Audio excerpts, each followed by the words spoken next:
Cet épisode est une présentation de Clarins. Salut tout le monde, bienvenue à un autre épisode de Génération Sidechick. J'espère que vous passez une belle semaine. Aujourd'hui, j'ai la voix un peu rauque, mais c'est sexy, non? Moi, je trouve ça quand même sexy.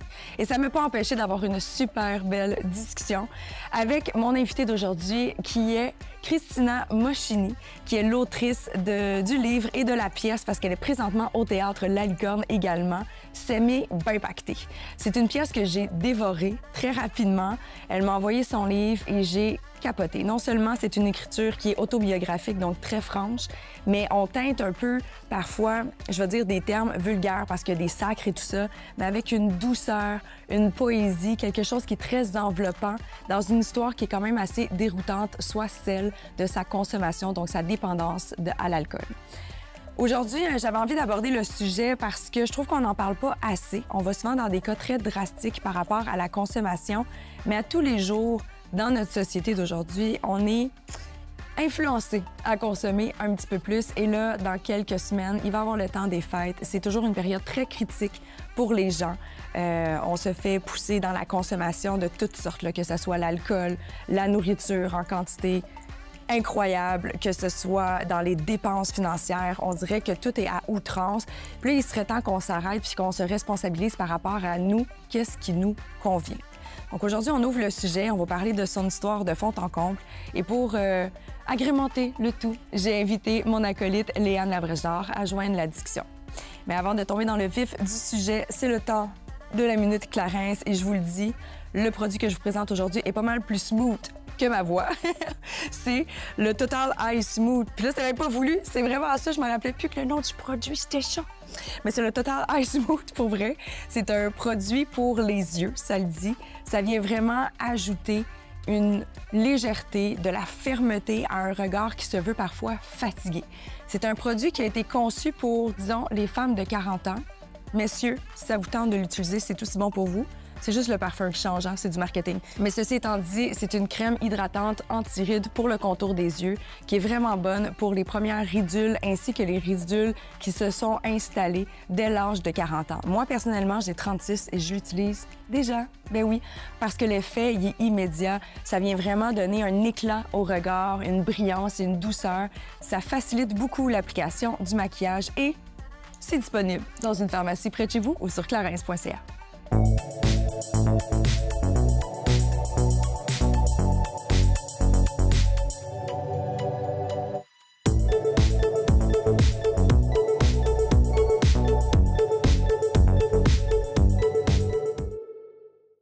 Hello, madame. Allô. Allô. Allô. Bonjour. Rebonjour. Bienvenue, Christina. Merci beaucoup. Génération Sidechick. T'as fait une longue route pour venir nous rejoindre aujourd'hui? Route de Shawinigan ici à vos J'ai studios. aucune idée c'est combien de temps. Je pense que c'est dans 2 heures. Ah, c'est pas si pire. Non, c'est c'est comme pas habiter à comme- Saint-Jean pour travailler à Montréal. Saint-Jean-sur-Richelieu? Ah oui, je l'ai faite. Ben Avec le non, trafic. c'est pas si loin. Avec le trafic. Ouais, c'est sûr que tu pognes un certain moment dans la journée. Le trafic. là. Ouais, je Une des comprends. raisons de ma dernière séparation. Ah, le trafic. Non, mais pour vrai, je perdais tellement de temps sur la route. Ouais. Une autre histoire. Ça va être un autre podcast, OK? Christina, je suis super contente de t'avoir avec nous parce que je dois l'avouer, puis ça, je vous le dis, c'est Christina qui m'a écrit, fait que c'est pas des mensonges. Quand je dis de m'écrire, ça vaut la peine. La preuve, elle est avec nous aujourd'hui pour parler. Très bien sapé en plus. Hein? Ouais. Vraiment, Full. méga print. J'aime. On est très dans le print Oui. aujourd'hui. Ouais. Print. Si vous n'avez pas catché la tendance, voilà. On voulait parler, entre autres, tu m'as écrit pour ta pièce, ton livre. Là, on dirait que je suis comme ton livre, ta pièce. Je sais jamais. C'est les la deux, même c'est affaire, pas ça. hein. C'est une Ouais, pièce ouais. dans un livre. Exact. S'aimer ben pacté, que j'ai dévoré en 1 heure. Je l'ai lu. Puis là, je sais que vous me dites, oui, mais il est mince. Non, non, mais c'est parce que ça se lit vraiment bien. Bravo, d'abord et avant tout. Et tu nous révèles toute l'arrière-scène de ta vie par rapport à la consommation. C'est vulnérable en tabarnouche, me semble. Je lisais ça, là, puis t'es très, très, très transparente. Je sais pas à quel point que c'est Très teinté de la cru. réalité, là. C'est autobiographique, oui. À 100 là. Il n'y a pas de fiction. Ouais.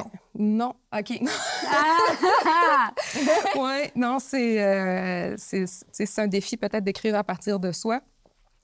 Puis au départ, j'avais pas nécessairement l'idée ou l'avenue que ça deviendrait ça, parce que au début, c'était un blog, en fait. C'est S'aimer ben pacté. C'est un blog que j'ai commencé, un blog personnel au début de ma sobriété, qui était en même temps que la pandémie. Ma date de sobriété, c'est le 7 mars 2020. Pour remettre en contexte, je pense que le premier confinement, c'était le 16 mars 2020. Plusieurs défis là, mis ensemble. Ce confinement-là, à quelque part, moi, ça a été salvateur parce que, tu sais, il y avait plus... Des fois, je travaillais dans des bars, des fois, tu sais, j'avais des trucs comme ça. Fait que tout était fermé. Tout le monde était en pénitence, c'est pas juste moi.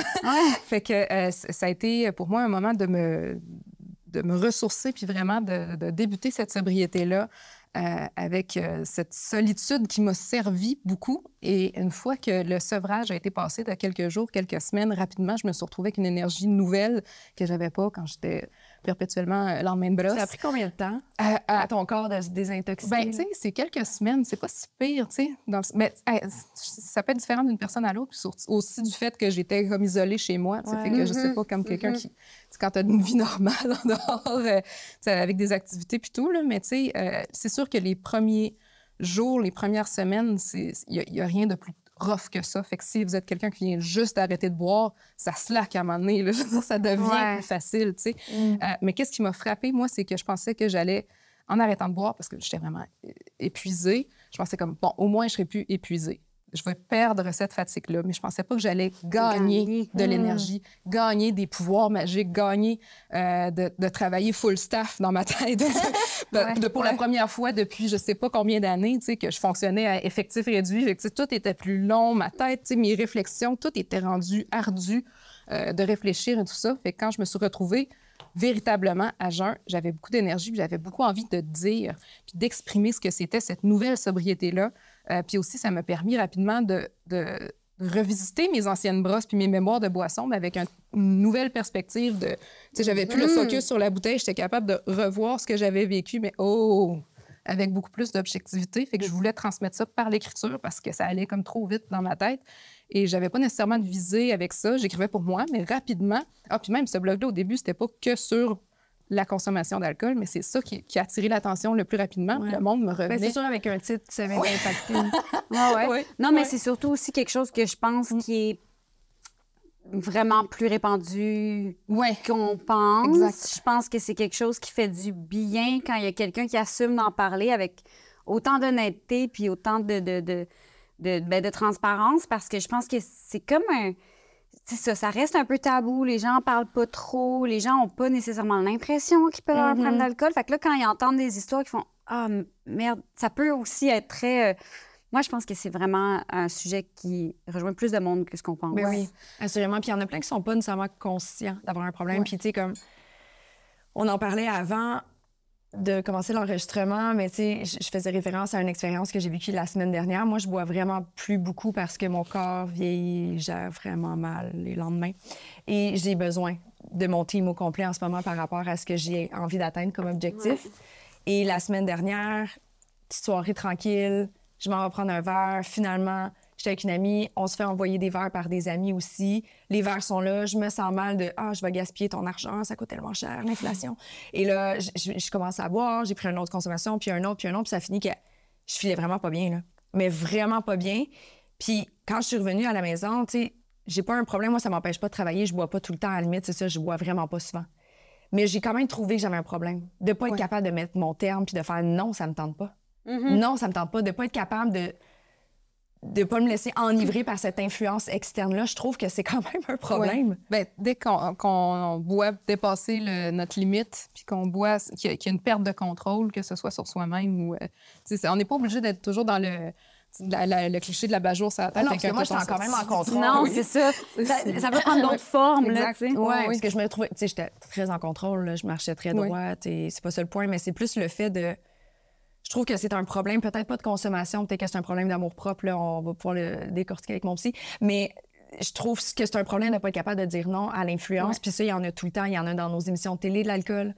Il y en a, là, en plus, on arrive au temps des fêtes. C'est comme, mon Dieu, que tout le monde surconsomme tout le temps dans le temps des fêtes. Il y a comme une pression sociale. Ça fait partie de nos coutumes, du bon vivant. Puis, lui, c'est un bon vivant. Là, il a le coude léger, il met l'ambiance. Puis on dirait que ça vient avec, tu sais. Fait que je trouve ça comme difficile de s'en détacher un peu. C'est difficile parce qu'il y a un esprit de communion qu'on perd quand on devient sobre. Avec des gens que... Il y a des gens que, malheureusement, avec qui je peux plus communiquer puis communier parce qu'on n'a plus ça en commun. Mais ce qui arrive, c'est que en devenant sobre, tu te rends compte que peut-être que c'était des gens, des fois, avec qui tu n'avais pas tant de choses en commun que ça. Si le fait de ne plus consommer de l'alcool, ça te fait perdre des amitiés, ben c'est comme, est-ce que cette amitié-là était réellement Elle était basée solide, sur quelque chose de très futile, finalement. Ben, ou peut-être pas. Des fois, il y a toutes sortes de saisons, il y a toutes sortes de facteurs, mais il y a l'esprit de communion que des fois, j'allais juste me torcher avec du monde, puis des fois, comme plus ma consommation augmentait, des fois, je lâchais, mettons, des amis avec qui j'ai commencé au 5 à 7 parce que, justement, on va retourner à la maison, travailler dans le j'allais toujours trouver du monde jusqu'à temps avec qui j'allais pouvoir trouver la fréquence. Puis, tu sais, je fais ça comme ça, mais c'est pas nécessairement un jugement de valeur sur les gens, mais c'est des gens avec qui j'avais de moins en moins de choses en commun, avec qui je me reconnaissais de moins en moins, mais on avait en commun qu'on allait boire jusqu'à temps qu'on soit torché raide, tu sais, de vomir et de recontinuer à boire après, tu sais, jusqu'à temps qu'il n'y a pas de fond. Fait que plus tu consommes de façon régulière et exagérée, plus tu vas t'arranger pour trouver ta fréquence avec des gens qui vont consommer au même niveau que toi. Fait que ça peut vraiment devenir une spirale infernale, comme on dit dans les films de justement, il y a un des passages que tu dis, c'est une façon... Je pense que je l'ai surligné en plus, mais je vais essayer de le dire dans mes mots. Boire, c'est une façon de te sentir comme tu as un sentiment d'appartenance pour un groupe, mais jusqu'à un certain point.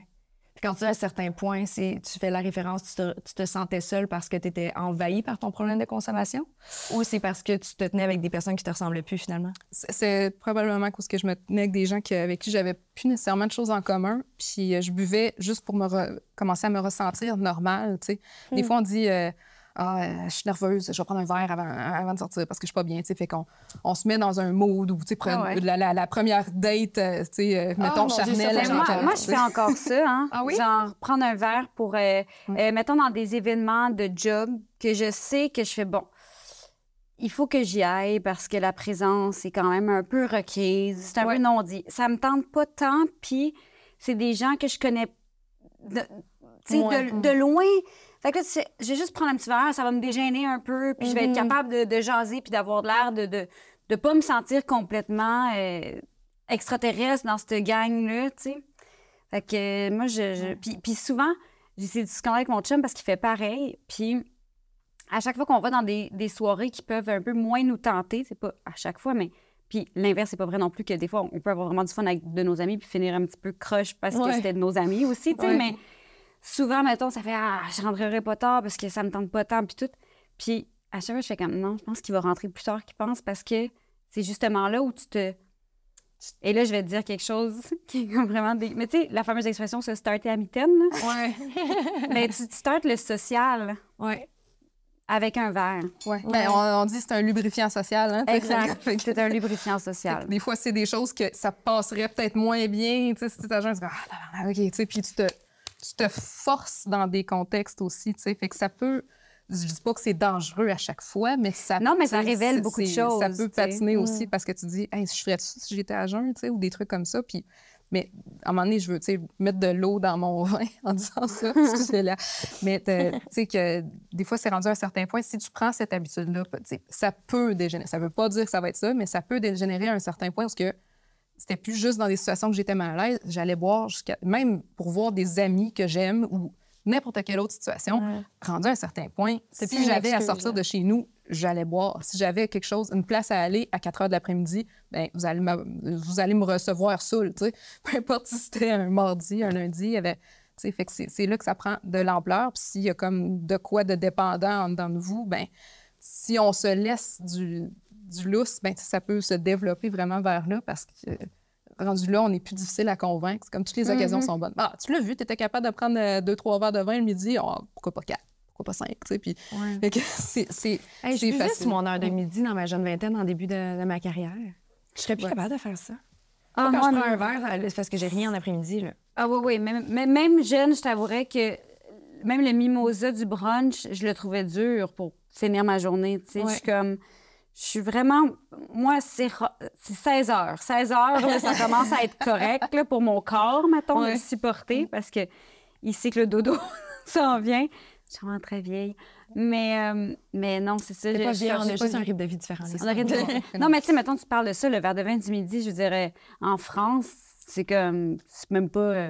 Ben, pas juste en France, ici, il y en a plein qui le font. Là. Il y en a plein, mais tu sais, mettons, c'est plateau de tournage en France dans des fictions. Je me suis réclamé le statut européen. Mon père était italien, fait que, je veux dire, je me suis réclamé de ça. C'est comme, non, moi, je suis italienne! Tu sais, Christina, t'es saoule, t'as la bouche mauve. Mais non, mais mon père!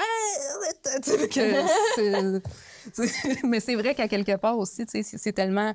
Oui, c'est culturel, là, mais tu sais, c'est québécois aussi, dans le sens que c'est mondial, en fait, cet alcool-là qui est toléré partout, tu sais, puis qu'on le rend moins gênant, que ce soit le premier ministre qui fait, tu sais, c'est comme, bon, ben c'est la pandémie, prenez un bon verre de vin, tu sais. Le pot est légal, mais tu verrais jamais un premier ministre dire, ben prenez un bon petit joint, tu sais, ou des trucs comme ça. Pour l'instant, mais peut-être bientôt. Peut-être. Maintenant, ça fait partie des ventes. Ça va peut-être être une façon de promotion croisée, on se débat, là. Un TikTok, Mais tu sais, juste là, j'ai vu une série, un podcast qui a été fait en lien avec la marijuana, tu sais. Puis c'est des invités, puis ils parlent de potes, puis tout plein d'affaires. Puis là, je te regarde, je suis comme, t'étais-tu invité, toi, là-dessus? Non. Non? Ben, j'aurais rien eu à dire. Moi, je suis tellement... Je veux dire, la consommation de potes dans ma vie a été de courte durée. Puis genre, ça me donne envie de pipi. Ah, c'est un drôle étonnamment. Ça me donne tout le temps envie de pipi. OK. Puis je deviens super fatiguée. Fait que c'est dommage. Je trouve que ça sent très, très, très, très bon. Puis quand j'étais comme ado, j'étais très hippie, tu sais. Fait que j'ai essayé, mais à chaque fois, ça faisait juste comme... J'allais me coucher, puis je faisais « Ah, j'ai envie de pipi, il faut que je me lève. » Tu comprends? C'est pas une bonne expérience pour moi, le pot. Ça n'a jamais été... Genre... Fait que c'est clairement pas toi que j'ai vu participer au podcast. Non, mais j'aurais bien aimé ça, parce que je savais rien à dire. Ben, c'est des personnes qui parlaient de leur consommation. Je l'ai pas écouté pour être honnête, le fait que là, c'est juste que c'est vraiment entourant la SQDC.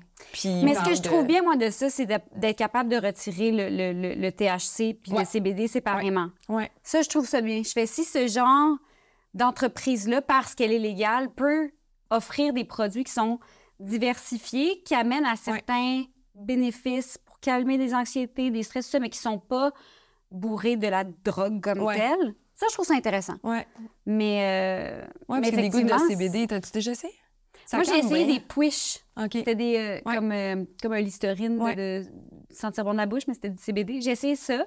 J'ai un ami qui fait de l'anxiété qui a dit que lui, ça avait vraiment changé sa façon d'aller se mettre au lit, tu sais, puis qu'avant, justement, il buvait beaucoup, beaucoup, beaucoup pour être capable de dormir.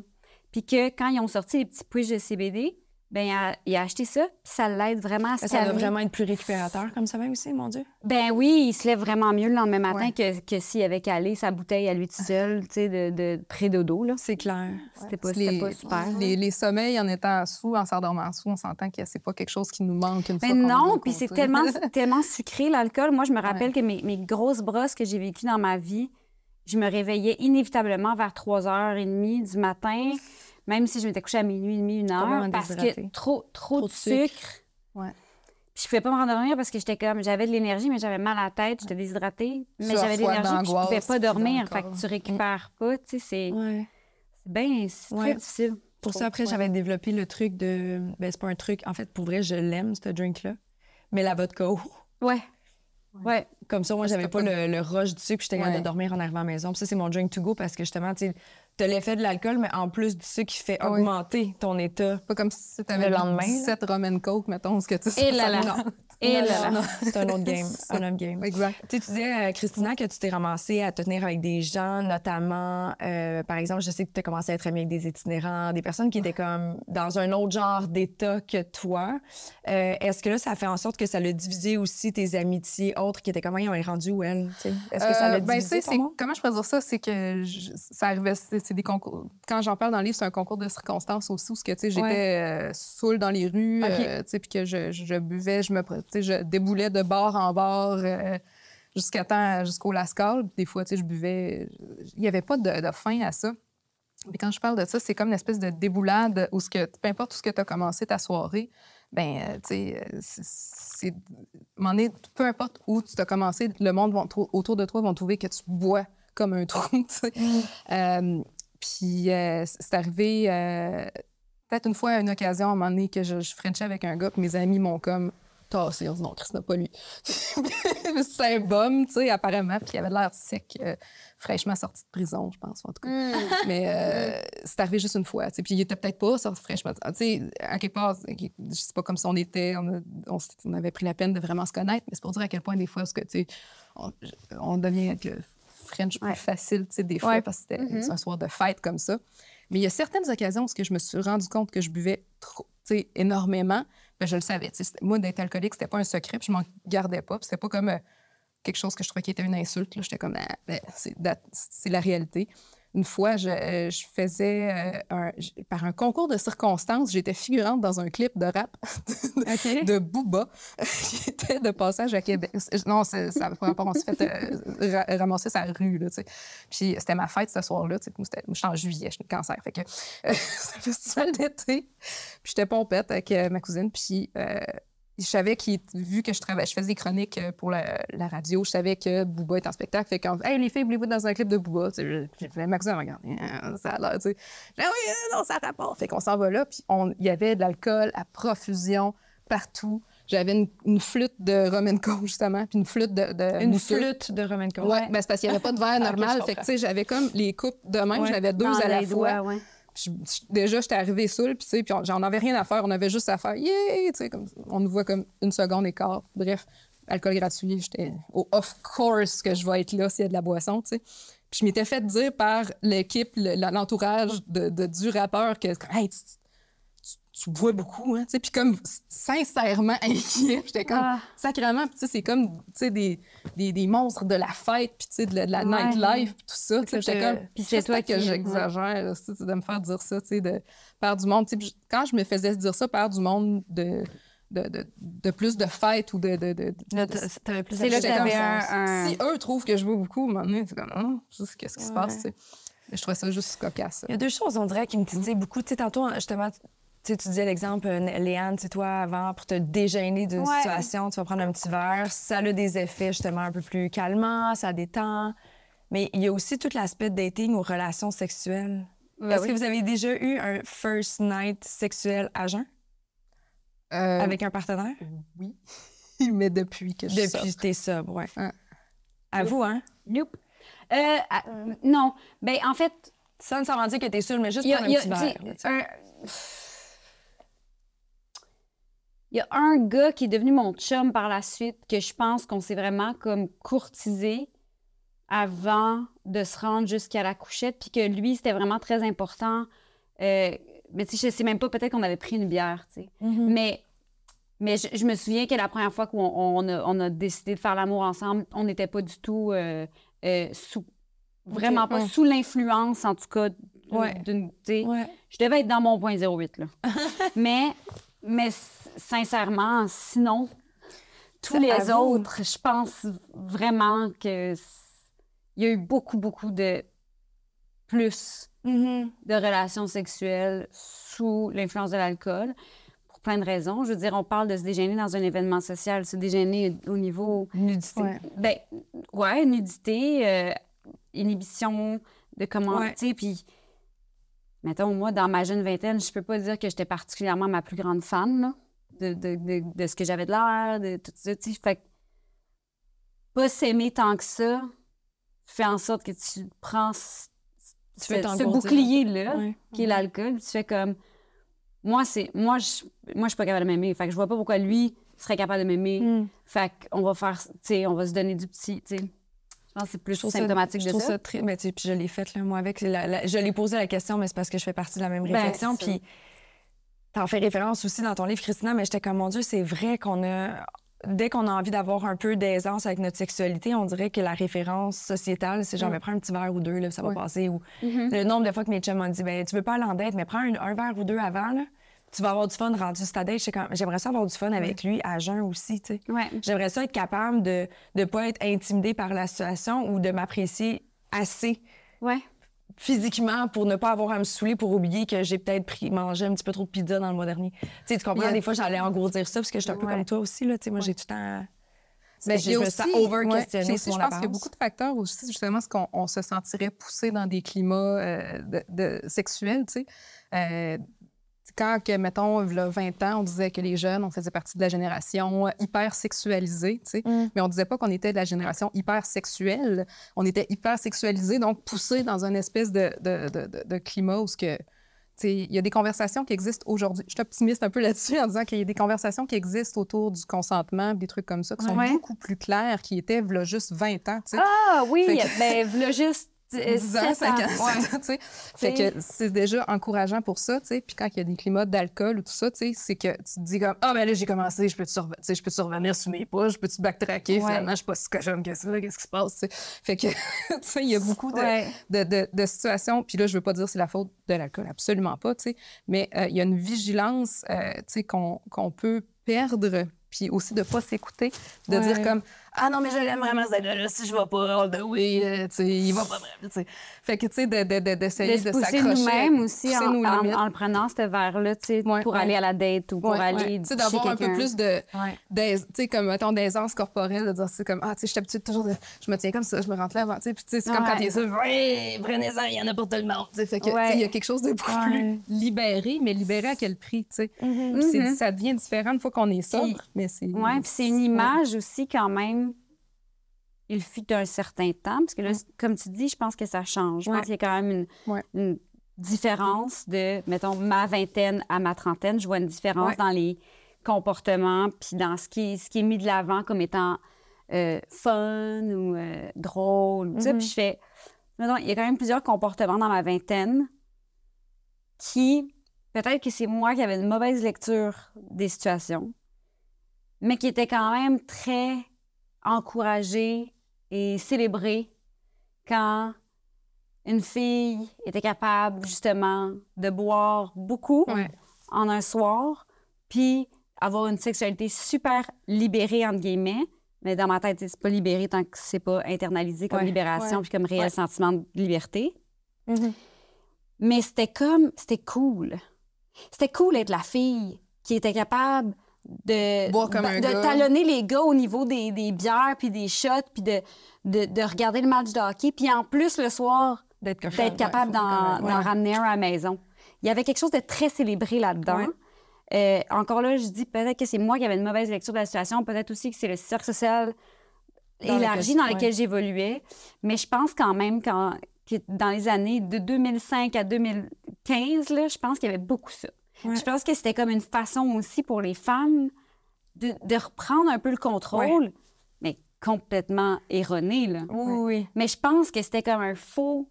Je reprends le contrôle, puis je suis complètement libérée, puis je peux faire comme les gars, puis c'est ça qui est cool. C'est comme d'y aller le volume à 10, tu sais, puis qu'à quelque part, oui, c'est vrai, tu peux y aller le premier soir, puis il n'y a pas de règles, mais en autant qu'on s'écoute, tu sais. Puis des fois, où justement, des comportements plus trash vont être... encouragé. Je suis très au courant du frame dans lequel j'ai évolué. Puis, tu sais, je suis très, très consciente de ça, parce qu'il y avait ça aussi, tu sais, puis c'était pas... dans les personnages à la télé, on est tout le temps influencé un peu de ça. Tu sais, être des Samantha dans Sex and the City ou tu sais, quoi que ce soit, il y avait quelque chose aussi... Dans les premières saisons de Sex and the City, on va s'en parler, pas les dernières, mais dans les premières, il y avait tout le temps comme... Début des années 2000, la femme moderne, tu sais, elle couche le premier soir et elle s'en fout. Elle boit des Cosmos, des martinis. Tu sais, puis il y avait cette espèce d'affaire-là que le féminisme a pris cette vague-là, à un moment donné, de par la consommation. Réappropriation sexuelle. C'est ça. Puis qui est, tu sais, à quelque part, qui est qui est voulu, c'est sûr, tu sais, mais ça peut se faire sans l'alcool aussi, tu sais. Puis c'est un autre apprentissage aussi, parce que des fois, ça va juste être plus long aussi avant de faire confiance à quelqu'un, tu sais, que tu connais pas, tu sais, de quelqu'un que tu rencontres au bar ou dans une date ou comme ça, tu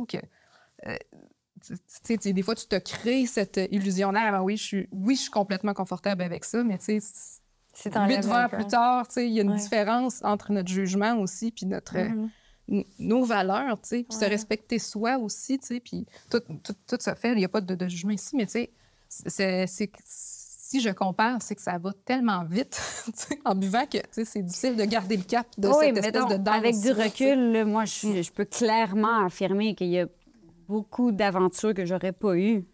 Oui, qui n'étaient pas nécessaires, comme on dit. Non, c'était pas nécessaire. Je sais très bien que l'alcool était un enjeu qui a mené à ces soirées-là ou ces aventures-là. Puis c'est absolument rien contre ces garçons-là en général, dans le sens que c'est pas... encore là, il n'y a pas de jugement de valeur, puis de ci, puis de ça. Puis c'est juste que, dans le contexte, Lily Et cette personne-là, s'il n'y avait pas eu l'alcool, ça se serait jamais passé, mettons. Ouais. Mais genre, jamais. Jamais. Ouais. Et ça s'est fait, tu sais. Ouais. C'est très mystérieux.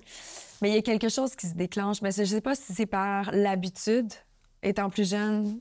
Tu sais, là, je vais parler pour moi, mais justement, d'aller me réchauffer avec un verre afin d'être plus dans mes aises avec les gars. Mais je le dis des fois en niaisant, mais il y a une raison pourquoi que je suis partie de là. Tu sais, moi, je le dis comme il y a Cathy, puis il y a Katia. Puis quand je commence à boire, je peux être comme... Mes chums de filles sont comme, bon, Katia est là. Katia, elle a envie de Frencher, là. Moi, je m'appelle Betty. OK. Mon On a chacun mon notre alter ego. là, ça fait très longtemps que je ne l'ai pas vu, ceci dit, Betty, là. Mais comme... Mais Katia est le fun. Elle est le fun. Le monde l'aime. Katia, elle est drôle. Elle se fait inviter dans les after-parties après, puis elle y va jamais parce que ça ne tente pas, mais elle est quand même drôle, les gens, tu sais.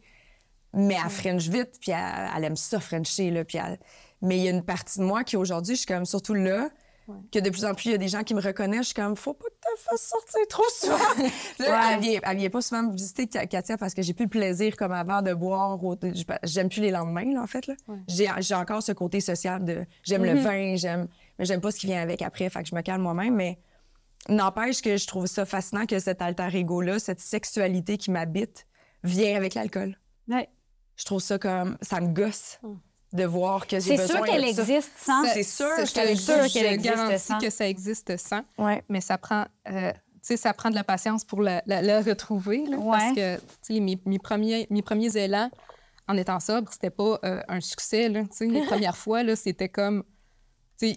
J'avais l'impression qu'il faisait donc bien clair, esti, puis que j'ai sacré, je m'excuse, je sais pas si c'est pas grave. On va dire, mais qu'il faisait donc bien clair, puis je me sentais comme dans une visite chez le gynécologue parce que il y avait quelque chose de stérile, mais je me suis rendu compte que c'était parce que j'étais avec, à ce moment-là, un cavalier avec qui j'avais rien en commun, puis ça me tentait pas tant que ça, finalement. J'étais comme, oh, c'est juste lui.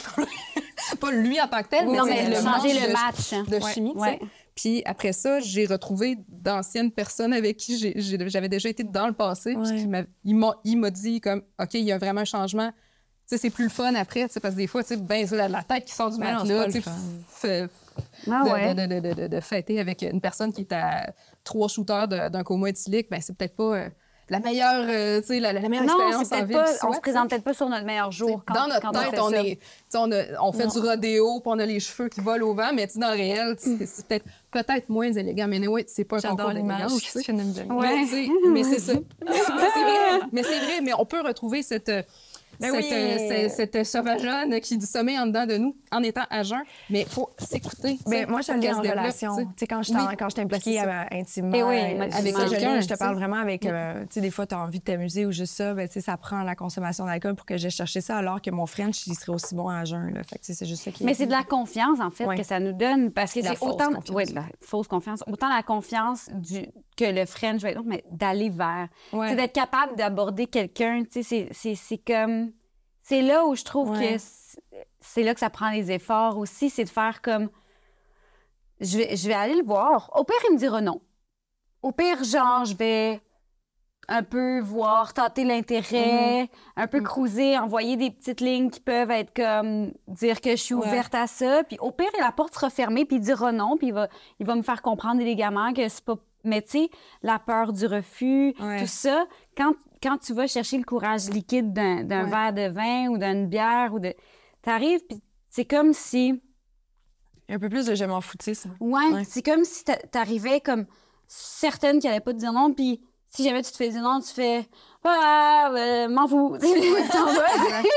Ou que l'autre extrême buveur qui va se mettre à pleurer. Un des deux. Ah, ça, oui, bon, ça on en a tous aussi, un qu'on connaît. Ça arrive. Moi, ça m'est arrivé souvent, une espèce de fin de veillée, genre juste de faire comme « Merde, mais oui, c'est sûr, ça m'est arrivé plein de fois, mais oui. » Mais je pense que c'est ça, aussi altéré par elle. Ouais. Mais comme tu dis, même si t'es la personne qui va pleurer une fois qu'elle est saoule, tu sais, ou avoir du courage une fois qu'elle est saoule, tu sais, c'est qu'on en devient, c'est peut-être aussi quasiment un effet placebo, même si l'effet d'alcool est là réellement. Tu dis, quand je vais manger mes épinards, là, je vais avoir du pouvoir et du courage, tu sais. Fait que tu te prépares d'avance en te disant que je vais avoir le courage d'être comment je me sens, tu sais. Fait que c'est, tu sais, on s'habitue comme à segmenter ces deux personnes-là, tu sais. Ouais. Puis c'est un travail de... Tu sais, moi, j'en suis à 3 ans et demi, là, d'essayer de ramener ça ensemble puis de dire, non, mais qu'est-ce... Je veux-tu, je veux pas? Tu sais, je vais-tu bien, je vais pas bien, tu sais, puis il faut se regarder puis avoir du regard vers soi avec ça que quand on boit, on peut juste faire comme « Ah, j'ai pas envie de vivre ça présentement, je vais boire jusqu'à temps que ça me fasse plus rien. » Puis moi, c'était beaucoup d'engourdir. Bien, c'est ça. Puis tu sais, je vais faire du rebond sur... Tu l'as dit tantôt, Léane, ça fait, tu sais, des fois, un manque de confiance ou d'estime, on va aller masquer notre ressenti. Christina, toi, tu as été dans une situation un peu complexe avec ton grand-père plus jeune. Est-ce qu'on peut appeler... C'est une agression sexuelle en soi, là, le fait de se masturber... Son grand-père s'est masturbé devant elle. Et c'est écrit dans le livre, j'apprends rien. Ça a l'air très froidement dit, mais c'est quand même dit. Mais tu fais référence, tu te questionnes à savoir, est-ce que c'est vraiment parti de ça? Non. Tu sais, est-ce que tu as l'impression que la consommation était vraiment dans l'objectif de masquer un ressenti ou un traumatisme quelconque? Ben, ça m'a pris beaucoup de temps. Tu sais, comme ça, justement, cette histoire-là qui était très lourde, là, pour moi, je l'ai beaucoup enfouie. C'était pas nécessairement que l'acte, mais le manque de support qu'il y avait eu par la suite de ça, tu sais. Puis il y avait quelque chose aussi que j'avais très honte parce que, tu sais, je trouvais ça tellement ancien temps, tu sais, quand c'est quelqu'un de ta famille, tu sais. Fait que je trouvais ça, tu sais, j'avais beaucoup honte, puis je pense que j'avais pas, à l'époque, j'avais 17 ans. Je pense pas que j'avais, à l'époque, tu sais, c'est fou, hein, parce qu'on parlait de, v'là 20 ans, tu sais, v'là des trucs comme ça, tu sais, mais il y a beaucoup de changements qui ont été faits, tu sais, fait qu'encore là, je suis optimiste. Mettons, si ça arrivait à une situation aujourd'hui, déjà, j'ai l'impression qu'on a plus une porte ouverte pour parler des choses comme ça. À l'époque, je ne l'ai pas ressenti du tout. Fait que moi, le message que ça m'a envoyé et qui a influencé mes choix pour l'avenir, c'était que je ne valais pas la peine d'être protégée. Fait qu'on s'en fout de ce qui peut m'arriver. Fait que j'ai fait des choix qui étaient beaucoup plus dangereux pour moi par la suite. J'ai pas consommé avec outrance. Boire à outrance, puis de pas, tu sais, de prendre des décisions justement beaucoup plus destructives pour moi. Parce que j'étais comme, mais on s'en crisse. C'était pas nécessairement pour aller engourdir la honte. Ben, il y avait peut-être une partie de ça. Oui, il y avait de ça, tu sais. Puis pourquoi c'est sorti dans ce monologue-là, c'est que je me suis rendu compte que même vers les derniers temps que je consommais, dans les dernières années, tu sais, que j'étais rendue au début de la trentaine, que quand, tu sais, que je me mettais à pleurer des fois des bras, tu sais, j'avais les yeux pleins d'eau, puis tu sais, j'étais avec du monde qui avait aucun rapport avec cette histoire-là, puis j'étais ça sortait de la pire façon, tu sais. Puis j'étais comme, il y avait quelqu'un, puis je me souviens, c'était sur l'heure du midi, c'était un ami qui m'avait amené manger une soupe, tu sais, d'un petit resto, tu sais, à Montréal, justement, tu sais, puis je suis là dans le restaurant. J'avais bu toute la nuit la veille, tu sais, puis j'étais juste allée rencontrer pour dîner. J'étais arrivée avec une tête de vin, j'ai pas mangé de ça, puis j'étais complètement saoule, puis je dégueule l'histoire de mon grand-père qui est complètement traumatisante à entendre pour les autres, tu sais. Puis il y a 3 personnes dans le restaurant, il est 12h07, je suis complètement torchée, puis je fais comme, OK, tu sais, puis je vois sa face, tu sais, qui est comme, tu sais. Il était pas prêt à l'accueillir. Tu sais, puis à quelque part, tu peux pas garrocher ça sur le monde, mais moi, ça m'a fait rendre compte qu'il fallait que je trouve une façon pour en guérir de cette histoire-là, parce que c'était juste enfoui, c'était une blessure sur laquelle j'avais mis une espèce de vieux torchon sale, puis ça faisait gangréner mon bras, puis si je trouve pas une façon d'expulser cette histoire-là, je vais en mourir. Fait que d'arrêter de boire, c'est comme si j'avais trouvé les mots pour guérir de des choses, des expériences que j'avais vécues sur lesquelles j'avais pas été capable de mettre un regard stable et clair. Fait que, tu sais, c'est là que j'ai trouvé ça aussi. Tu sais, je me dis, qu'est-ce que je gagne à continuer de cacher ça versus est-ce que ça peut aider au moins une autre personne si jamais j'en parle, tu sais? J'en parle mieux de façon claire, tu sais? Fait que c'est ça, ça a été le choix d'en parler, tu sais? Puis c'est pas, tu sais, j'en parle dedans aussi, c'est pas comme l'élément déclencheur de tout.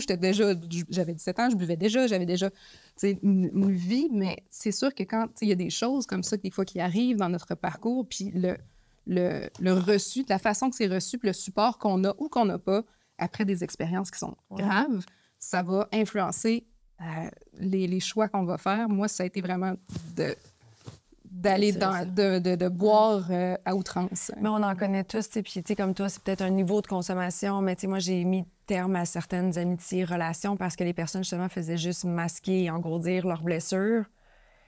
Puis il a fallu à un certain point, tu sais, tu veux être la sauveur, puis t'es là, puis tu veux aider, puis finalement, tu te fais traiter de tous les noms. C'est toi qui se fais balancer parce que les personnes ne sont pas prêtes, mais je suis comme, vis ce que tu as à vivre. Quand tu seras prête, viendras me voir, tu sais. Puis finalement, ces personnes-là ne sont jamais revenues.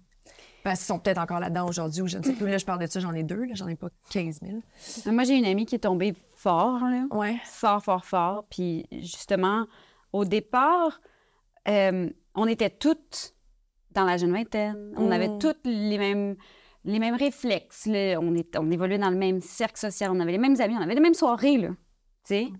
Ouais. Il y a juste un moment où sa soirée à elle continuait. Tu sais? Puis la nôtre, elle s'arrêtait un peu. Puis elle s'arrêtait pas à première station, là. On était toutes rendues comme assez loin de sa ligne orange, là. On était au bout de la ligne, mais elle continuait après, tu sais. Puis il y a eu un moment où on a comme un peu pas collectivement, parce que c'est pas tout le monde dans le groupe, mais mettons, une de mes amies, moi, on a fait là, je pense qu'il faudrait trouver une façon d'aborder ça puis de lui dire qu'on est inquiète, premièrement. Ça part de là, de l'amour puis de faire on est inquiète. Puis tout ce que tu dis par rapport à... Je pense qu'elle ne s'accordait pas de valeur. Ouais. On a compris par la suite aussi qu'il y avait comme une quête identitaire et une quête sexuelle aussi, de son identité sexuelle, qu'elle savait pas trop où elle se situait. Puis dans une soirée où l'alcool coule à flot, ben tu te permets plus de choses. Puis les gens, ils vont pas, mettons, là, c'est une fille qui avait envie d'avoir des expériences avec des filles. Elle avait peur d'être jugée. Mais si elle saoule, elle a juste l'air de la fille saoule qui essaie de frencher une autre fille. Ouais. Fait que ça la confrontait pas elle dans son entourage. Tu sais, il y avait comme plein d'affaires, finalement plein de trucs qu'il a fallu comme... Puis on est allé plusieurs fois avec elle faire des démarches pour qu'elle rentre dans un centre. Okay. Ça tenait jamais la route. Puis à un moment donné, après 2 ans, à un moment donné, ça a comme été, bon, ben bonne chance, tu sais. Puis finalement, il a fallu qu'elle prenne la décision de, comme tu dis, de faire là, il faut que je mette mon regard clair sur cette affaire-là, tu sais. Exact. Mais ça n'arrive pas sans on se revoit plus comme on se voyait, là, pour revenir sur ses amis, tu sais. Mais au moins, je sais que là, c'est différent, elle est bien, elle s'est sortie de cette phase-là. Je sais pas si elle boit ou pas, tu sais, mais de ce que je comprends puis de ce que je sais, elle ne boit plus comme elle buvait. Elle ne prend pas d'autres substances comme elle en prenait d'autres. Ça, c'est important, ça me fait réagir sur... tu sais, des fois, il y a des personnes, depuis que j'ai commencé mon blog, qui m'écrivent, c'est comme, hey, moi, j'ai un proche, ou mon chum, ou ma soeur, ou, tu sais, qui consomme beaucoup, puis je sais pas quoi faire, tu sais, avec ça. Puis, à un moment donné, tu sais pas à quel point tu peux intervenir. Puis, tu sais, comme tu dis que vous avez fait, vous avez énoncé votre problème, puis vous avez mis vos limites. Puis, c'est ça, tu sais, parce que j'ai pas le terme en français, mais des enablers, là, d'aider quelqu'un dans sa dépendance. D'être comme complice un peu de la dépendance parce que tu veux aider. Fait que de rendre possible, genre. C'est ça, fait que tu veux comme quand tu veux faire un smooth sailing pour la personne qui consomme. Tu veux pas nécessairement la tasser de ta vie, mais ça te fait souffrir quand c'est une personne proche de toi qui se magane comme ça. Puis c'est lourd sur les autres aussi. L'implication émotive, si, mettons, c'est quelqu'un de proche. Moi, je veux dire, cette fille-là, je l'ai cherchée pendant 24 heures dans la ville, là. Mais c'est ça, ça tire du jus, tu sais, puis c'est pas le rôle des autres de te sauver. Quand moi, je buvais comme un trou jusqu'à m'en détruire, c'était pas la responsabilité de personne d'autre que moi de commencer à essayer de guérir, puis de vouloir amorcer cette guérison-là. Ça part de soi, tu sais, c'est des gens, ces fois, ils recommencent souvent, ils vont dire « Ah, ben là, mes amis ont fait une intervention, puis ils m'ont amené en désintox. » Puis après ça, tu vois, ils recommencent parce que c'est comme les raisons pour lesquelles ils arrêtent de consommer, c'est des réactions externes. « Ah, mes enfants, je vais perdre mes enfants, ma blonde, elle veut plus me parler, ou ma job, ou, ou mon chum, ou, tu sais. » Les raisons sont externes, puis, tu sais, peu importe ce qu'il y a dans la balance, si c'est pas de toi, si toi, tu veux pas changer, ça sera, à un moment donné, c'est la substance qui va gagner. Tu sais, c'est une question de temps. Tu vas t'offrir 6 mois, 1 an. Mais autant que tu vas aimer tes amis, tes conjoints, des trucs comme ça, si toi, dans ta tête, tu n'es pas décidé, c'est comme, ouf, boire un 41, drette là. Tu sais, ça va finir par regagner le dessus tant que tu n'as pas pris la décision de vraiment vouloir faire ce changement-là. Dis-moi, Christina, toi, ça a été quoi? Pourquoi tu as décidé de prendre cette décision-là le 7 mars 2020? Bien, je savais pas qu'on allait avoir un confinement genre aussi intense quelques jours après, tu sais. Mais ça m'a servi. Mais moi, ça a été, je pense, juste un épuisement, vraiment une accumulation de circonstances, de fatigue Mais aussi, tu sais, physiquement aussi, j'étais rendue à un point, j'étais rendue boursouflée, là, comme Claude Blanchard, tu sais, puis, je veux dire, son âme, tout ça, mais je me reconnaissais plus, ni physiquement, ni mentalement. Moi, j'étais quelqu'un qui était, justement, pendant tellement d'années, capable de boire comme un gars, puis d'être de party. Tu sais, souvent, ma job, ça a été d'animer des soirées. Puis j'étais capable de travailler un peu dans le domaine de la restauration, des bars, aussi, c'est ça. Puis le lendemain, je retournais travailler. Mais là, rendu dans les dernières années, j'étais verte. J'étais plus capable. Ça me prenait une semaine de récupérer, mais je continuais. J'étais physiquement plus capable de tenir selon mes propres standards. Fait que c'est sûr que ça a été plus facile de prendre la décision. Tu sais, quand le physique te lâche, à un moment donné, t'as plus ça. Mais aussi, tellement qu'on change, je me reconnaissais tellement plus que ça me faisait plus de peine de me laisser mourir parce que je reconnaissais plus cette personne-là. J'étais comme un peu... On s'en fout d'elle, en fait. Là. Qu'est-ce qu'on en a à battre, tu sais? Fait que c'était d'essayer... Je pensais pas arrêter pour toujours, là, mais je voulais juste... Je veux arrêter, là, voir qu'est-ce qui se passe. Là. Je veux respirer parce que j'arrivais juste plus. Puis ça n'a pas été un événement rock bottom, là, tu sais, comme on dit des fois. Ça a été vraiment l'accumulation de ça puis une fatigue que je faisais que continuellement me décevoir puis rater tout ce que j'entreprenais parce que je me connaissais pas comme ça, tu sais. Puis je voulais, tu sais, puis j'étais comme, tu sais, j'ai-tu tout mangé cette merde-là pour rien, tu sais, je veux dire. Je suis curieuse à sens inverse maintenant que tu es sobre. C'est quoi la plus belle chose que tu as découverte chez toi? Que tu pensais même pas que ça t'habitait?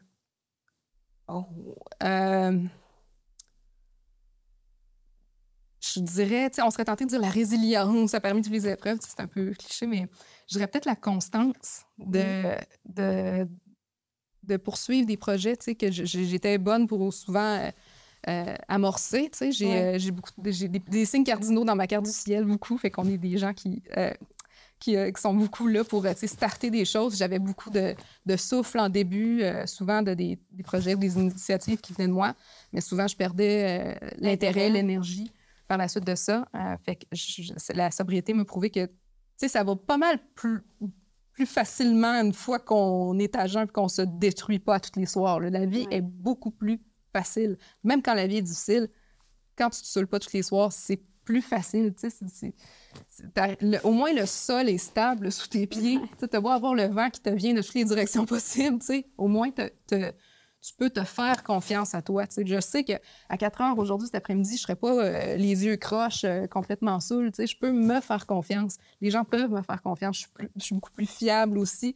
Puis justement, d'être capable d'aller jusqu'au bout des projets qui soient créatifs ou juste des projets de faire mon lavage. Si je m'étais dit que je faisais mon lavage cette journée-là, c'est de recommencer à se faire confiance puis d'ultimement travailler à s'aimer ou s'apprécier ou au moins se respecter. C'est un travail parce qu'on part de loin, là, mais de recommencer à trouver que mon cerveau, que mon corps, c'est un espace habitable dans lequel je suis bien, que je déteste plus ma vie, que je suis capable de créer un environnement dans lequel j'ai envie de persévérer, que ce soit interne ou autour de moi, c'est quelque chose... En général, c'est un cadeau qui ne cesse de donner. C'est vraiment, vraiment beau. Vraiment, vraiment. Merci à toi. Très touchant, en fait. Ta pièce est magnifique. Tu fais un énorme cadeau à tout le monde de le partager, mais surtout à toi. Félicitations. Vraiment. T'étais toute émotive. Je suis comme, je vais avoir fait broyer quelque chose. Mais c'est beau. Puis je suis fière de toi. Puis je sais que j'ai jamais eu de problème de consommation, comme je le disais tantôt, mais juste par le fait de ne pas être capable de refuser un drink. J'ose même pas imaginer si en plus j'avais la dépendance qui viendrait s'en mêler. Le livre, je trouve ça brave. Le livre, je pense que justement, c'est pas uniquement adressé aux Soulonnes ou aux Soulons, mais je pense justement ça permet de mettre des mots sur cette dépendance-là liquide, mais aussi de montrer un hublot pour des personnes de l'extérieur pour qui eux, ils trouvent ça complètement fantaisiste de ne pas être capable de s'arrêter après 2 verres, exemple, puis que ça permet peut-être de comprendre ultimement, ensemble, de se comprendre de chaque côté de la bouteille, qu'est-ce qui se passe dans ces soirées-là, qu'est-ce qui fait qu'on ne peut pas s'arrêter et qu'on a une urgence à se détruire. C'est sans jugement sur la consommation ou sur les gens sobres. Puis il ne faut pas qu'on se tape sa tête, là, comme on le disait d'entrée de jeu. Là, comme c'est quelque chose qui est présenté, qui est public, qui est même valorisé en société. On a des belles tables de Noël. Là, ça s'en vient, on va voir tous les magazines, il y a tout le temps un bon vin, il y a quelque chose qui coule. Ça fait partie de ce qui est valorisé. Fait que c'est pas de notre faute au premier regard si on a un réflexe d'aller s'engourdir avec l'alcool. Après ça, c'est juste une question de, je pense, se responsabiliser puis de s'aimer un peu plus. Se connaître, se comprendre, comprendre ce que tu viens de décrire qui est le contexte dans lequel on évolue tous les jours avec des verres de vin, avec des bières, avec des annonces où les bières sont faites pour être pas trop caloriques, comme ça tu peux quand même faire ton jogging, tu comprends?